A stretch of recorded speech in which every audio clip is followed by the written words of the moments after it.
Ah, so ayun guys, waiting for someone na naman kami. Dumagat din eh.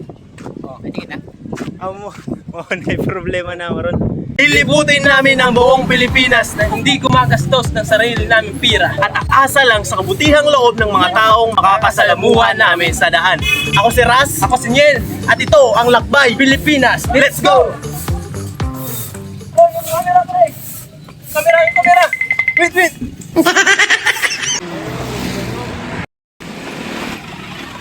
Sambuhan mo kuya? Nare-rami sa Malabuyok. Pwede may makasakay dito? Pwede. Salamat kayo! Yun! So, At sa halos 2 oras na pag-aantay ay nakasakay na rin kami at papunta kami sa bayan ng Malabuyok at napakagaganda naman talaga ng mga tanawin dito sa mga gilid ng kalsada na dinadaanan namin at dito nagka-problema pa yung isang truck kaya nagantay na muna kami ng ilang saglit at bigla na ulit kaming bumalik sa biyahe. Nakarating na kami ngayon sa bayan ng Malabuyok. Johnny. si Kuya Johnny o si Kuya? Roland. Salamat! Salamat! Pagkadating namin ng Malabuyok, merong mga estudyante na nagpapitik sa amin kaya pinagbigyan na namin sila. Shoutout nga pala sa mga estudyante na to ng Malabuyok. Yun, so shoutout sa mga dito sa anong lugar to dito? Dito sa City of Malabuyok. Yun, so karaming mga nagpapapitik sa amin dito. Dito sa City of Malabuyok guys, sa Yun, Cebu. shoutout sa mga Shoutout sa taga Malabuyok dyan. At dito ay bumalik na ulit kami sa pagbabantay at hindi nagtagal meron ding pumara. Kung pwede. Asa? Pabatoon kami kay Kuan. Ano sa ngalan ni mo kuya? Adriani. Si Kuya Adriani. Daghang Shoutout. salamat. First time ni mo magpasakayo gan? Ingani? Kanang Stranger ba niya? sa stranger. Oh, bitaw. At dito ay nakasakay kami kay Kuya Adriane na papunta sa bayan ng Sambuan at doon niya kami drop off. Nakakabagal pero fight lang. Kaya natin to guys. Let's go. And so, andito kami ngayon sa Sambuan at nakilala namin si Ate Jan dito. Tumingi na rin kami ng tubig kasi wala na kaming tubig. So, thank you kayo Ate Jan. Salamat sa tubig.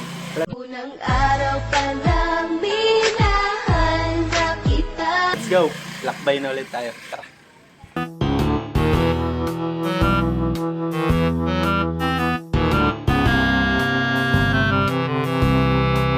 Sir Ben. Yung epekto na hindi kami nakakasakay. Nagiging Mr. Bean na tong si Neil. So, papunta na kami ngayon sa Bato. At tatawid na kami sa Dumaguete! Yes! Kaso pinoproblema pa namin dito kung makakasakay nga ba kami ng barko kasi wala pa kaming ticket. At salamat kay Kuya sa pagpapasakay sa amin at ngayon nandito na kami sa Bato Port. Dumagat din eh. Oh, hindi na. Mo na problema na maron. At dahil wala pa kaming ticket, sanabihan kami ni Kuya na magpunta sa ticketing office at makipag-usap na lang doon kung papayagan ba kaming makasakay ng libre sa barko. At dito ay nakipag-usap ako kay na Kuya na kung papayagan nila kami na makasakay ng barko ng libre. Dito nararamdaman ko na parang mahihirapan kami. Pero hindi ako susuko. Makikipag-usap ako hanggang sa pumayag sila.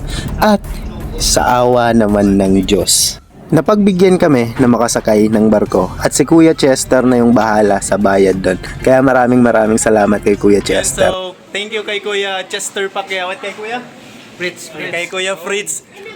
Kinunan, binigyan nila kami ng free ticket pagsakay papuntang Negros. Maraming salamat kuya. See you soon. Basin balik na ako dito. Thank you. Salamat. So, guys, grabe guys. Makakasakay na kami ng barko pawid ng Negros. Let's go. Salamat kay Kuya Chester. Maraming salamat kay Kuya Chester. Let's go. Ngayon nga ay papunta na kami ng Negros at ang target namin ay makarating ng Dumaguete City. Kaya abangan sa susunod na episode kung ano ang mangyayari sa amin sa Dumaguete City. Yun! So, touchdown Negros. Let's go. Yung so,